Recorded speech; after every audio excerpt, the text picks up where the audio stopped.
simplistic. But the way I begin, like whenever I teach a class at Calvary, it's called Theological Foundations of Counseling. And this isn't going to sound that spiritual, but I'll give you probably three foundational presuppositions I have. And this doesn't necessarily equate to taking them through a Bible passage or anything. And I believe these are true, but I also believe these are true. This is probably a stretch, even if somebody didn't have a high view of scripture or any view at all. Okay. So when I walk through counseling, there's a book in the Bible called the Book of Job. And if you've grown up in church like I did, the only chapters I knew as a kid were the first two and the last one. And basically it's there's a guy named Job, and then God and Satan getting some contest with him, and his life gets trashed. And then at the end of the book, well, and then Job, has a good attitude about it. And then you get to the end of the book and Job gets everything back. And so when I was a little kid, I just learned the story. By the time I was in high school, I became probably more of a critical thinker.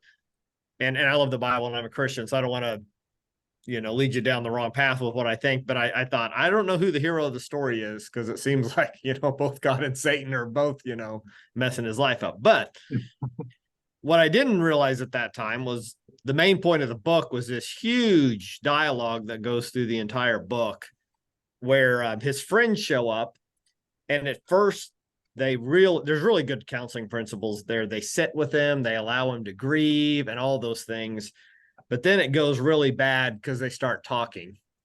And the rest of the book is about counseling, but how not to do it, because they're horrible. And then Job actually says, "Your most miserable comforters." Okay.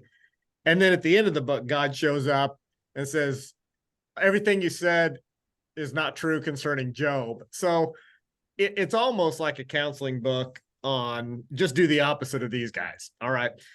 But, and not to get into it too deep here, but it's written in a chiastic Hebrew parallelism structure. And I'm not going to get into how Hebrew poetry works, but in this chiastic structure, there's parallelism at the beginning and the end of the book. And then if you follow that structure, you end up in the middle of the book. And so if you were reading it in Hebrew with the structure, there's a conversation in the middle of the book. And in the middle of the book, they ask this question. So basically, here's the main point of the book. And it's not, explain suffering, because the book really doesn't do a great job of that. I mean, it's just really sad. And basically, and there's some principles there, but the question halfway through the book is, where can wisdom be found? Okay. And so I look at this book that's all about counseling in the Bible and really deals with somebody in immense pain. Okay. And so from there, I came up with my definition of counseling theologically. And I won't walk through all of it, but here basically it is. And this is from a scriptural standpoint or spiritual. Counseling is the process by which the counselor guides the counselee to get wisdom. Now, I'm not saying that is original with me. I will say that. I love other ones too. I can think of a ton of them that are good. So this is an exclusion. But for me, it is a process. It's different than me just having lunch with somebody. I like the word guide. I think of Christ. He told stories. He asked questions. A lot of the principles that make counseling different than preaching at somebody or giving them advice. Okay. A lot of the things you're going to learn in clinical practice. The process by which the counselor guides the counselee, and then to get wisdom. And wisdom in Hebrew is literally skill in living. Okay. Mm-hmm. And so you're really through a process, whether it's grieving, whether it's attachment, whether it's emotion focus, you're giving the client or guiding the client to get the skills necessary and to live well.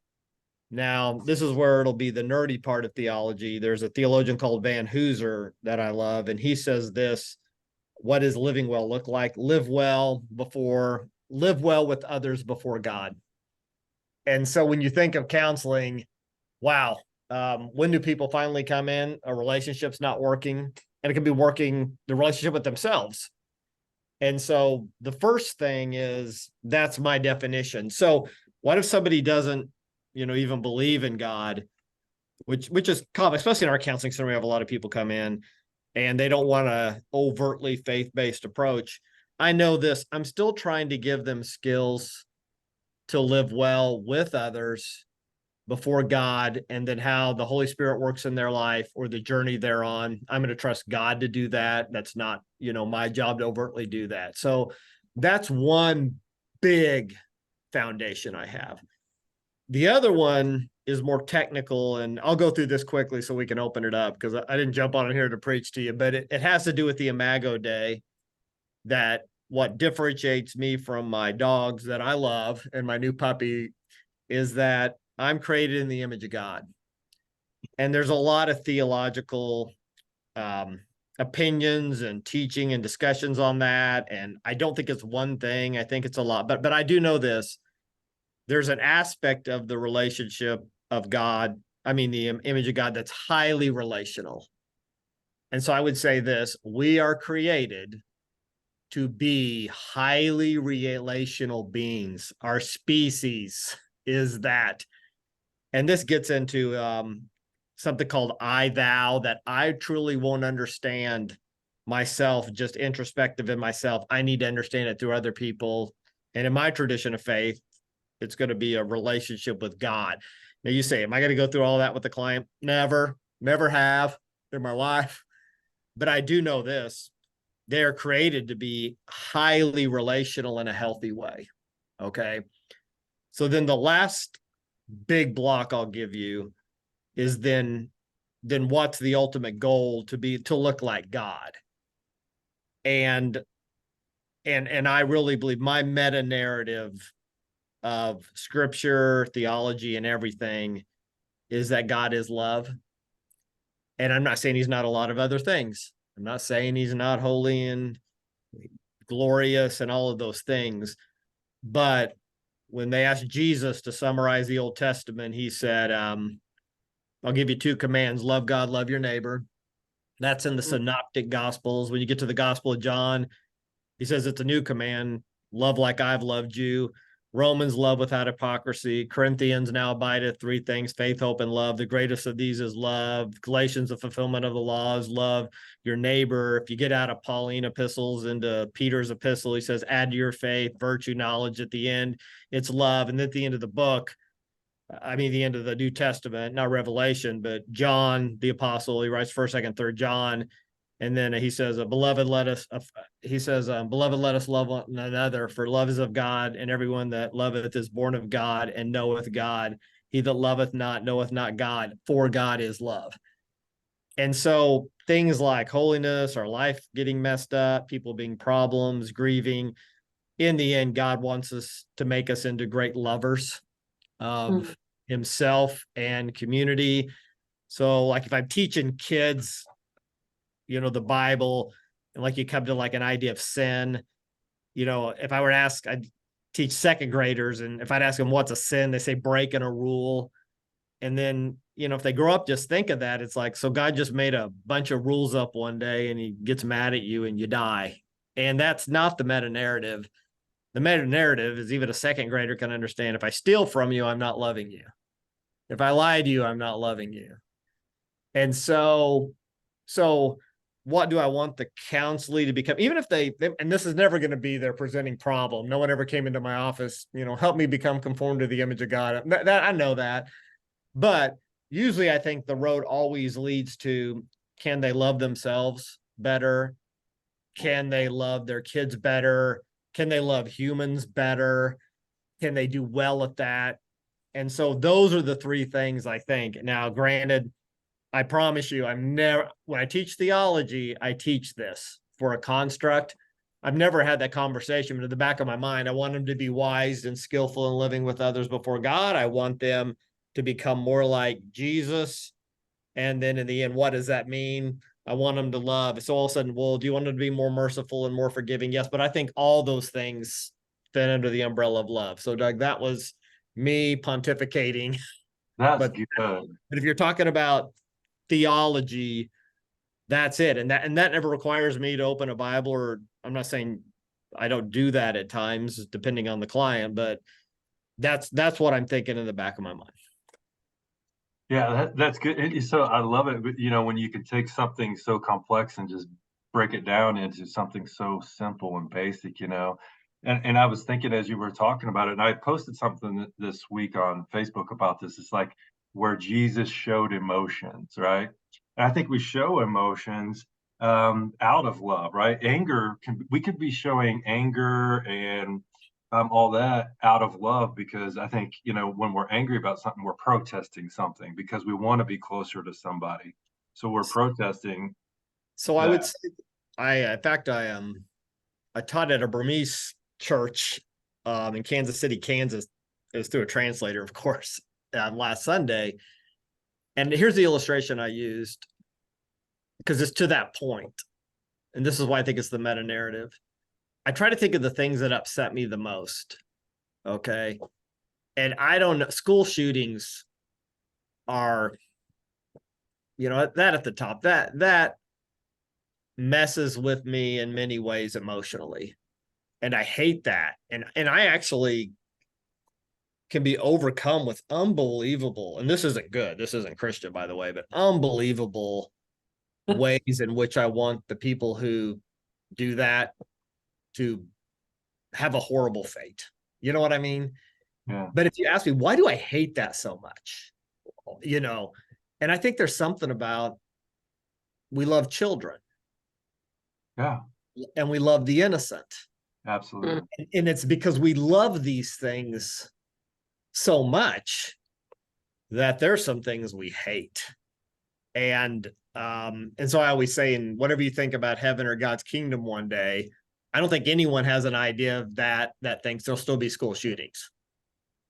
It's not like you get to whatever you think one day and it's heaven, and hey, what was that? Oh man, we better get over there. No, that's not going to be there anymore. Okay. I don't think any tradition of faith, thinks that, we're, practicing our nuclear missile launches over here, right? Right. And so what we hate, I think, will eventually come down, even if we're not strong on God, but the moral compass that's within us as humans. There's things we love. Good. Yeah, we were kind of talking about Job this morning, and just even basic counseling skills, and just the basic counseling skills of helping skills is just to sit there with them through whatever they're going through, and we don't have to solve anything. And those skills that we learn, minimal encouragers and all that, are to basically help them along, but we're loving them through that. Even and when we were talking to Dolores, even through silence, where that's what they did with Job, right? They sat with them and all that. So anyway, I want to open it up to you guys out there to ask any questions. Hopefully you came with some questions, and you got somebody right in front of you that's masterful at this. So kind.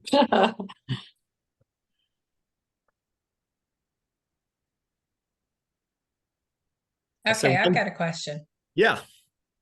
I have a client who is struggling with depression. She's a Christian Scientist. Um, she was raped by a family member when she was 9. Moved to America later. She was from Zimbabwe. So it was a very violent, turbulent, unsafe country anyway. And her mother has diabetes and is not doing well. And she told me this last week, how can I believe in a God who won't heal my mother? So those questions get to the most, I'll be careful, I don't want to say most, I would say there's not a more difficult question than basically the question of why does God allow suffering or difficult things? And every client's different and every situation's different. Okay, so I don't believe in this simplistic answer. But here's what I do find. The answer to that question is not going to make any difference. Now, don't get me wrong. I mean, I'm not saying that I'll get into the theology of suffering. Okay. It's similar to when somebody says they're mad at God. Okay. So I had a client. I'll just tell you this story real quick. I had a couple in my office this week, and it's somebody in our ministry called Region. And I'll just cut to it. I don't feel like I measure up to God. I don't feel like I'm good enough for God, and a lot of things from her past because of that. But after a while, directing it eventually came out. She doesn't feel good enough for her husband. Okay, that is it. And she puts God in there as a way to, in an indirect way, saying that. A lot of times people would say, like, I'm mad at God, and they have to have that preposition at the end. But the reality I find a lot of time is they're just mad. They're experiencing an emotion of anger, and, well, I got to be mad at something or somebody. And so it's at God. Okay. And so the reality for that person is, I can't convince you that God's good. I can't. That's going to be a very difficult thing in the midst of your pain. And I almost feel like if I start down that path, you enter into some sort of weird propositional, apologetic, discussion when she's just in pain. And so as odd as it sounds, the one thing Job's friends never did was any empathy. Okay. None. And so for her, and not in a patronizing way, man, that's a big question. And that's a question only people who are in immense pain ask. And I go back into the empathy because here is the reality, and I'm using the word reality. The reality is she was raped, and the reality is her parent is ill, and that is the reality of her life.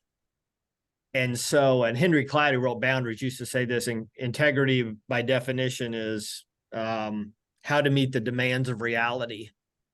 And so what she needs is perspective, tools, love, nurture for her to live in the reality of her situation. Now, that is where I keep pointing them back to, believing God will heal. Now, if they're open to it, and I do believe this, so we'll stick with Job. So Job loses all of his children, his wealth, and he loses his physical health. And he loses the support of his wife, too. She says, curse God and die. Okay. And it's in a certain order. He doesn't lose the physical health till the end, because once you're in immense pain, that's all you think about. At the end of the book, God never explains to Job what happened. Okay. And I'm not questioning. I'll give you my view of it that I think is pretty strong. So Job suffered horrific pain and suffering in this life. But what does Job get? Because I don't like the Christianese answers. At the end of the book, Job gets a transcendent experience with God. And that experience changes Job's perspective. Okay? Now, here's the tough part. I don't get that in this life. Now, if somebody is going to say, I've had that and God showed up at a whirlwind at my house, I'm going to go with you and just believe you. But for the most part, I don't think we get that. So what is my theological answering to those suffering? My faith is this, and this is where I'll just be totally vulnerable and transparent. I have a hard time with the book of Job. I love it from a literary standpoint, but there's a part of me that there's nothing about that God and Satan get in some argument, and for his glory, Job's entire life gets trashed. Okay. I, and the fact that at the end he gets stuff back, that's not the point. The point is Job sees God. So here's what I would say. One day she will get a transcendent experience with God. And at that time, the perspective will change and she'll see it like Job. And my faith is one day I get that experience. But, and this is just me because I'm cynical, all the answers people give now in this life do not suffice. So I had a couple that I was counseling at one time. They had an 18-month-old baby boy, and he got out of their house. They lived out on land, wandered off into a pond and drowned and died. Immense pain. And of all the counseling, losing a child. And I don't really have any answers for why God would allow that. Okay. And I think as soon as you start coming up with those Christianese answers, they don't even work for me. And I'm a Christian. But I do believe this. One day you'll get a transcendent experience with God and the perspective will change. And you just have to hold on to that by faith. And I feel like when people do that and don't try to find answers in this life, it works. A guy named Larry Crabb wrote a book, Inside Out, which I love, highly recommend. And this would be a Christian perspective. And basically, don't look for answers and things in this life that just won't come in this life. And that gives me freedom as a counselor not to have these magically theology answers. And just to channel Brene Brown, this is where it is just empathy. I am sorry. I'm glad you shared that with me. Yes, this is painful, not in a patronizing way, but literally where you feel. They would leave my office counseling. After they left, it was him I counseled the most. I would be in tears. I mean, it was all I could do to hold it together when he was sharing it. And so I don't feel like I got some magic answer for why this happened. I'm mad it happened too. And, I'm at the age now with grandchildren, yeah, I don't know how I would cope with the tragedy with one of my grandchildren. I just don't. But I know this, that, God has a perfect plan for your life, or they're in a better place. All that stuff does not bring comfort. So I know that's a long answer to it, but you're asking, why does a good God allow suffering in this world? And, to bring him glory. And I get that, but our perspective now, I don't think can comprehend it. Now that's a lot of that is Jeff Cox commentary on theology. So if you're sitting there going, well, I would do it a different way, I'm just telling you how I would do it.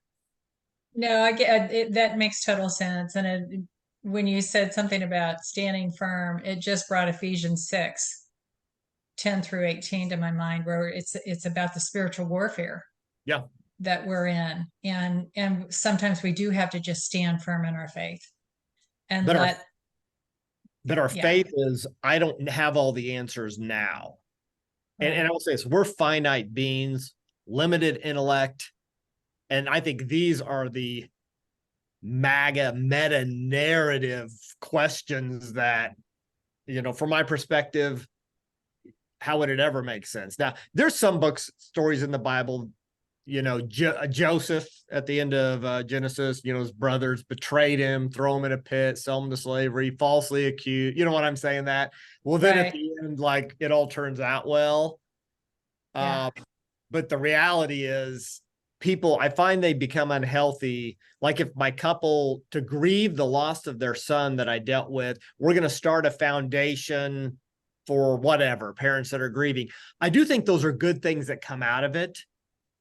But a lot of times, if you're doing that because good can come out of that, I believe that, but that will not be sufficient to explain why that happened. It's always somebody died and then there was a funeral and somebody gave the gospel at the funeral and somebody decided to come to faith. Did that make them dying worth it? Does somebody have to die? It doesn't. Right. And so no, it doesn't. I'm trying to steer them away from trying to get answers in this life and instead find comfort and community. And if they're people of faith, hold on that we don't get answers in this life, but I can learn to live in the reality of this life, because they have to live in this reality. That is the reality of their life now. Okay. Awesome. Thank you. Yes. Yeah, that's so good. So what I wanted to kind of add on that is, so what they didn't say within Job is, now he has to live with all that stuff that happened in his past, and he's going to have triggers and all that for the future because he's human, right? So then it's up to us. That's where we can help people, because we do have the knowledge and stuff, having tools to help them through those issues of trauma, right? So I'm reading this. Victoria says something really good Yeah. that I'll just piggyback. Instead of finding answers, find comfort and connection. So you guys are talking emotions. I taught at Region, which is our recovery ministry, the other day, of when the lies we believe growing up, like don't talk about our feelings. And I went through God as a motive, but actually sharing the emotions is how we connect with people. And we all know this in counseling. It's tell the story with the emotions attached. We're not just cognitive people. These are, you know what I mean?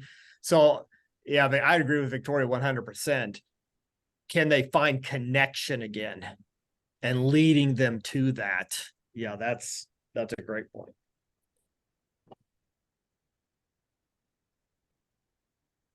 In counseling, like the attachment theory that the ultimate like crisis for people is just a state of disconnection with like primary people that they love. And so I love how you emphasized the Imago Dei and how that is central, whether we're working with non-believers or Christians, denominationally the same or not. It's all people were made to be deeply relational, and they can't get away from that.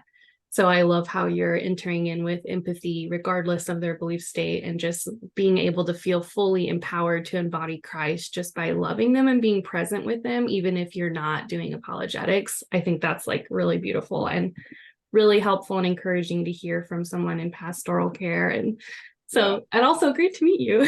Oh, nice to meet you. I have a practical pastoral question. Sure. So I'm working with a lot of teenagers and I'm an intern. So I'm on a big learning curve and learning lots of things about how to navigate the family dynamics.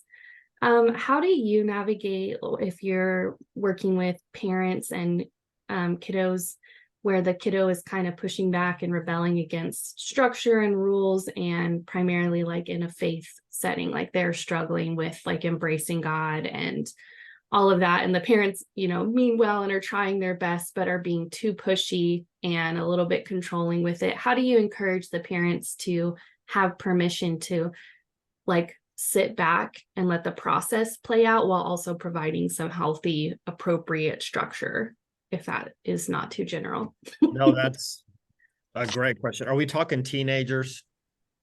Preteens. Okay. Too. Like I'm working with an 11-year-old, 12-year-old specifically that's really struggling with this, but yeah, all of them.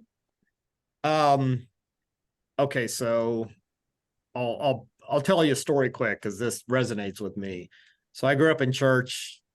I would have considered still would a good church. It was I look back now, a little legalistic. It is a Baptist church, but good people, loved me, invested. I grew up my whole life hearing the Bible, believing the Bible. And I was in something called Webelos through school, which is scouts. And it's kind of between a Cub Scout and a Boy Scout. And I was a horrible scout, and I had no business being in that. I didn't want to tie a rope or do anything, but that's what you did. And we had to go to a den mom's house. It would have been a mom of one of the other Webelos.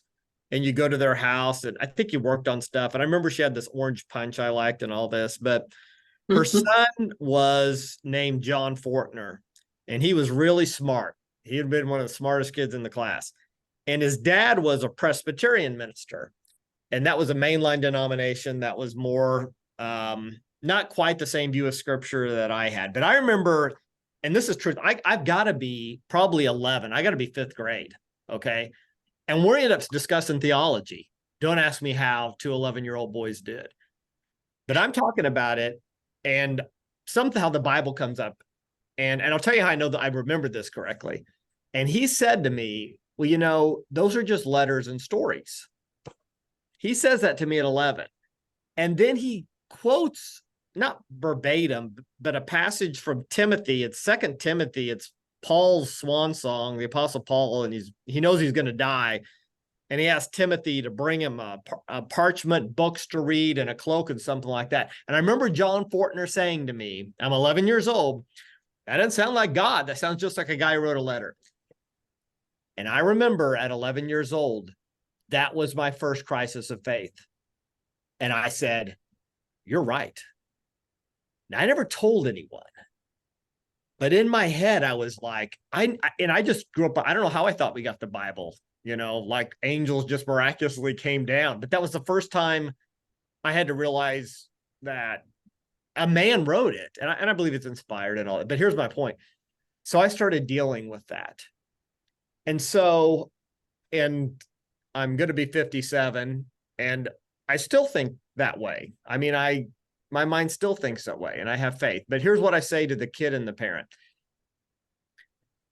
The parent, and this is hard, does not get to control this. They don't. And that is hard for them to recognize because they so much probably don't want their child to walk away, right? And so a lot of it is faith and things like that. Now, if the parent really wants to know, and everyone can disagree with me here, I promise you, okay? But if you have a Christian tradition of faith, I find when parents say that, often it's one of two things they want. They want the child to stay adhering to some propositional belief system. I believe in God. Probably I believe in the Trinity, the deity of Christ. You know what I'm saying? These doctrines, some sort of moral pathway. They don't want their young child to, you know, make horrible mistakes, but they could even if they're a Christian. All right. And they want them to stay in church. Fair enough. And I think those are all good things. And a lot of people deconstruct faith. I get that. But for the parent, what I would encourage them, and this is harder. And I was even thinking literally this morning with our children's ministry, because I had to write this blog about train up a child in the way they should go, and when they're old, they don't part from it. For the parents, can they model love to their child for those in need? And they can do that within church in their life. And the reality is, rather than stay with this propositional beliefs, because the child's going to go up and down what they believe and come to their own thing. And I know this is going to sound sappy, maybe. I am talking about marginalized. I am talking about the poor. I am talking about the reconciliation of people, overcome socioeconomic. And I met with people the other day who lead our food pantry. And Tim Keller, who I like, said before he died, we don't really need intellectual apologetics anymore. We need emotional ones. Okay. You want to grab your child's heart. It will be through connection and attachment. Can they connect and attach to loving people who cannot give back to them? And maybe they don't end up in a Christian tradition of faith. I get that. But I don't see kids as they grow up hating that. Does that make sense? They don't grow up one day. They might not like the purity culture.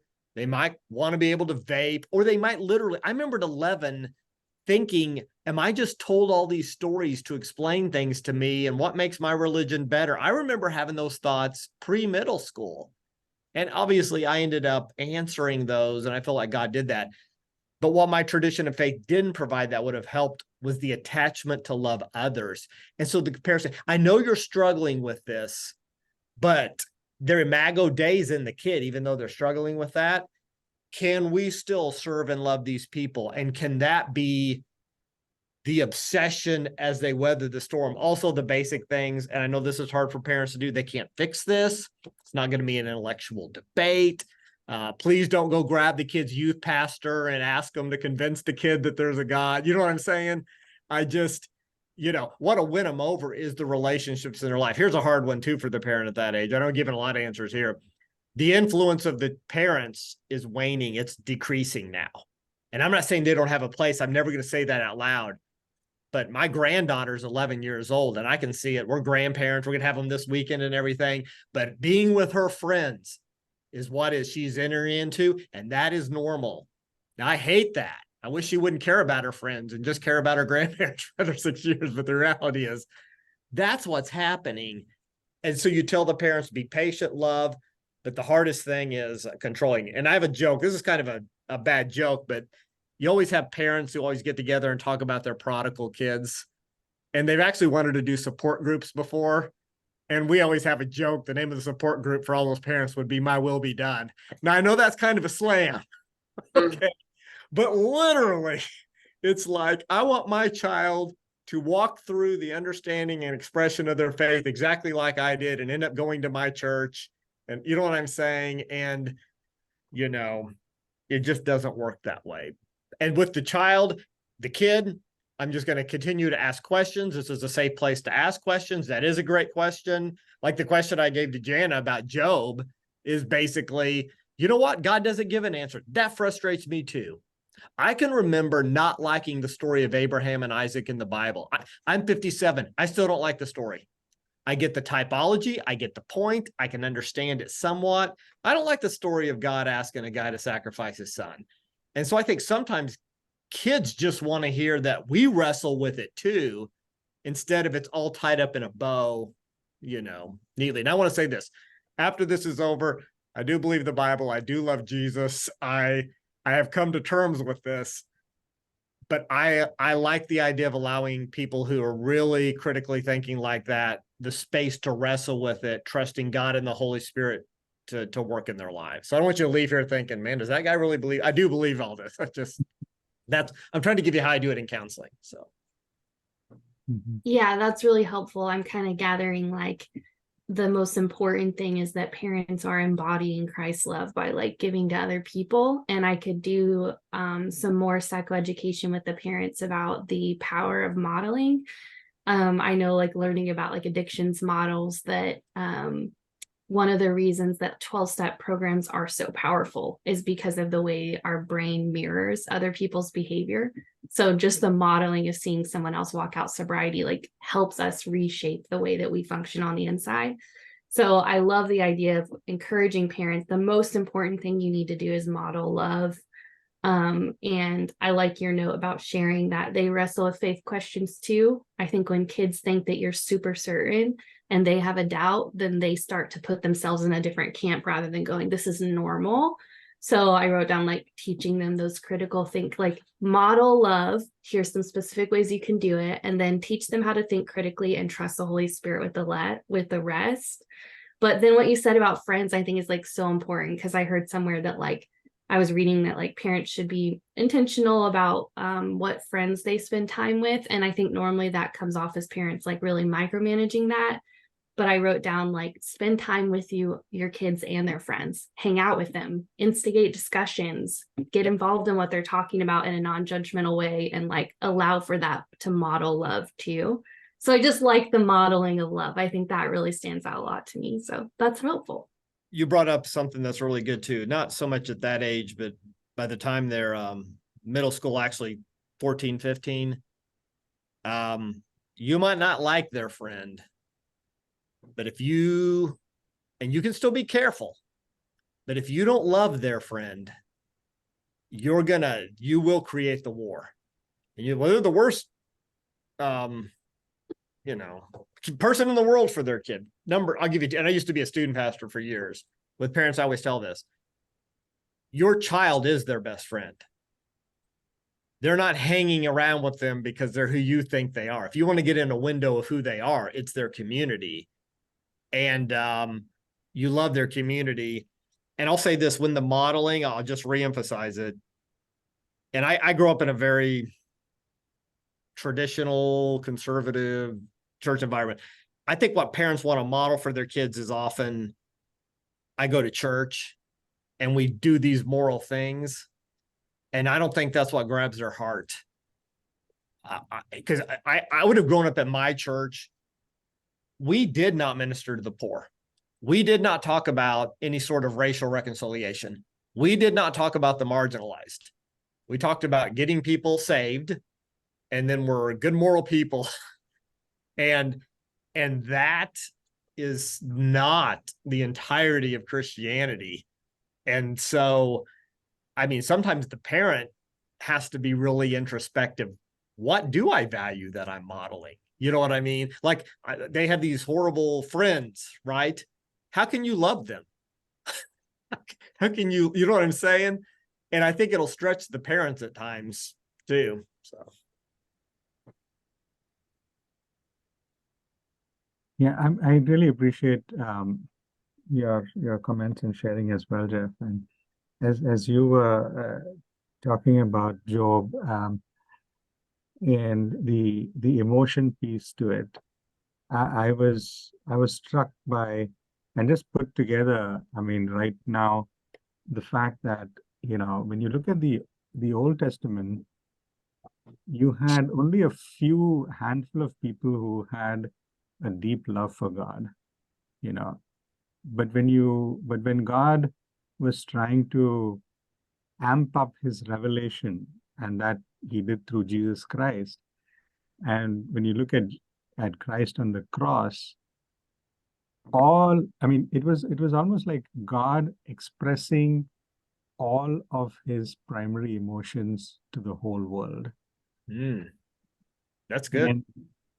And that is what draws us to God and makes us feel so close to God. I mean, this is what he did for me.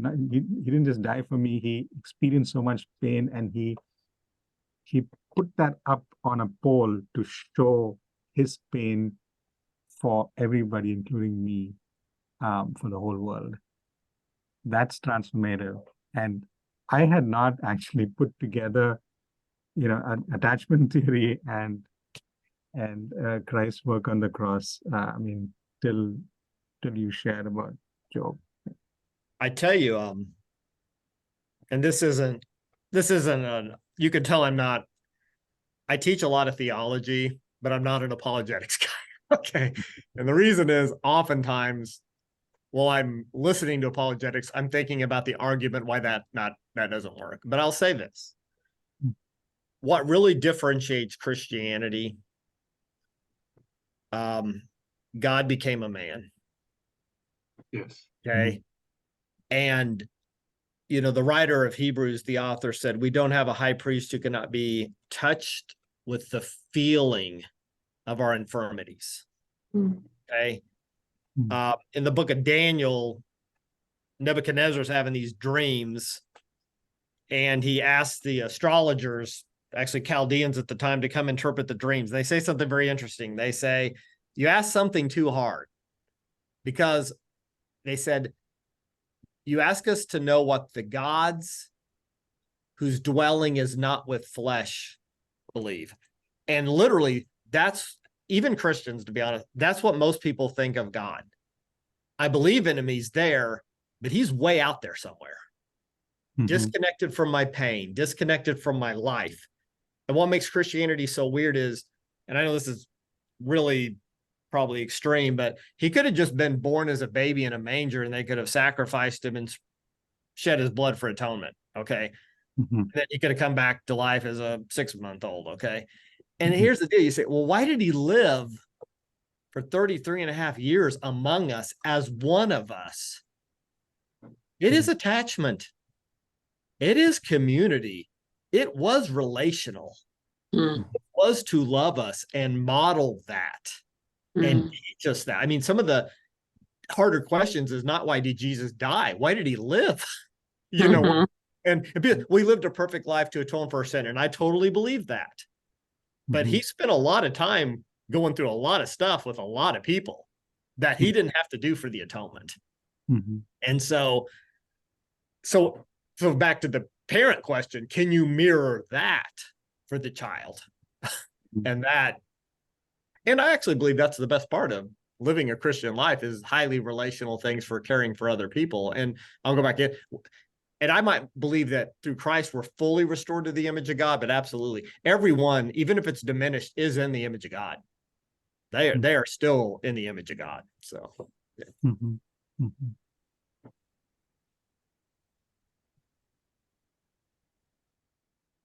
Good. Who else? So I had a thought with parents, and maybe you can give some more information on this. But I've seen a pattern sometimes with parents, especially in Christian communities, that will tie a lot of the moral decisions and trajectory of the life of their kids toward their own success or failure as parents, especially within the church, which can make it hard for them to really let go of that control. Because at that moment then comes in a swirl of doubts of who they are as a parent, especially if they've been doing that for years. Within the Christian community, we kind of, really encourage the value and importance of raising children well. And so I think sometimes I've seen this fear of letting go because of the uncertainty of what that could mean even for their own lives. Mm. So, no, I agree. I think if parents have failures, training children that don't fail is how they redeem themselves. Okay, now I'm never gonna say that. Okay, and I'm not gonna presume it, but that happens a lot. Yes, I think a lot of it, like you said, the control word. As the child grows and grows and grows, the relationship with the child is changing. That's the case. And allowing the parent to move further and further from control. And here's the point, and here's why it's a facade and a mirage. I would say this, it's helping them to realize they're losing control, because they are. And they might think, I don't want to give up control. They don't have it. And they might, in some external sense, be able to dictate punishments and what the child can do and things like that. But in the child's heart, which is normal, it's good, they are transitioning to be, hopefully healthy, autonomous people. And it's the parent coming to grips with that. It's also a lot of grace for parents. I have a colleague who's a good friend. He's a great family systems guy, Kerry Corley. Have you ever had him, Doug, speak or? Yeah, well, no, not here. And actually, I'm Okay. meeting with him later today. Okay, but he would say this: parents would come in and they'd go, we really feel like we failed. And Kerry would go, you did. And it's kind of like this, but it's like, we all fail. You know what I mean? It's just like, that's the case. I know this, and this is not theory. This is more inspirational. But I do believe this to be true with parents. I became mature when I realized I didn't need a perfect parent. Mm. And I became really mature when I realized I didn't really want one. And I do think there's this standard, to your point, at church, be great parents and perfect parents and raise great kids, instead of just enjoying our children and loving our children and attaching to our children and modeling the children. And the hardest part is, I don't know what they're going to pick.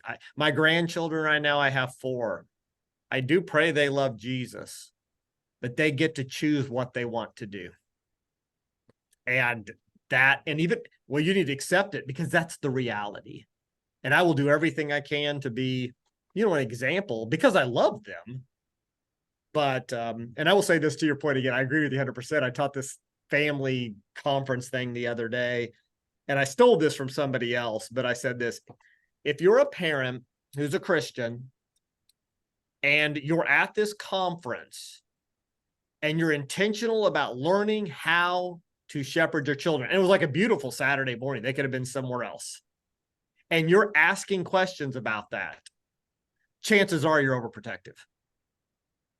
And it was just like the job, not that it's bad, but if you're so zealous for it, because I tell you what, the parent who is, just latchkey and their kids not there at the conference, I promise you something, I doubt they're you know what I'm saying? But you're so right. If you are that parent, I just want my kid, and it doesn't mean you're bad, but just have enough self-awareness, you probably are overprotective. And you can do everything in the world, from homeschool them, put them in a Christian school and all those things, but they still live in this culture. And they do, and you cannot control it.